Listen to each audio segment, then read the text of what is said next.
Hi, chitoye. What that cat did jet no? Sabujala. Malay, tu losa, Taisani are a yogine, chenny, a yogo gila own, but duma lumitimene bosu ne.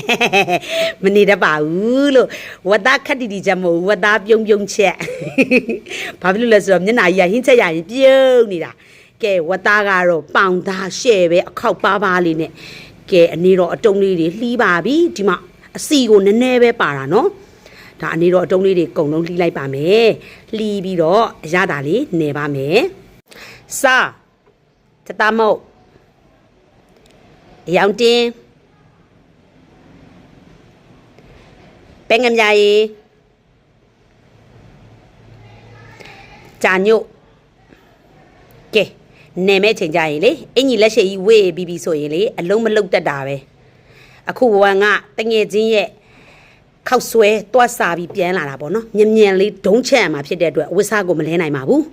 ကဲဝတ်သားကိုနေပါပြီနေပြီး7မိနစ်15မိနစ်လောက်အရသာနှက်ထားလိုက်ပါမယ်နှက်ထားပြီးပြီဆိုရင်စီများလေးထည့်ပါမယ်ကြက်သွန်နီလေးလှီးထားတာလေးထည့်ပြီးတော့စီတက်ပါမယ်ကြက်သွန်နီလေးကိုအယောင်လေးပြောင်းတဲ့အထိကြော်ပါမယ်ကြက်သွန်နီလေးအယောင်ပြောင်းလာပြီဆိုရင်တော့ဂျင်းကြက်သွန်ဖြူထောင်းထားတာလေးကိုထည့်လိုက်ပါမယ်မွေးနေအောင်ထိကြော်လိုက်ပါမယ်ကြော်ပြီးပြီဆိုရင်တော့အရသာနေထားတဲ့ဝတ်သားလေးတွေကိုထည့်လိုက်ပါမယ်အမလီဝတ်သားလေးတွေကလည်းနော်အသားလေးကကောင်းလိုက်တာရှယ်ပဲကဲအသားထွက်တဲ့အရေလေးနဲ့ပဲ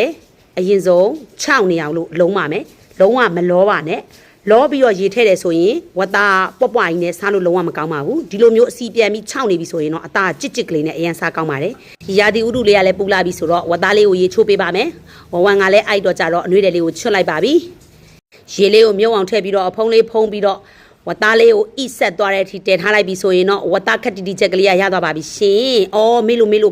ဝတ်သားပြုံးချက်လေးဖြစ်သွားပါပြီရှင်။စားလို့ကောင်းပြီးတော့လေအယောင်လေးကလည်းလှလို့ပြုံးသွားပြီ။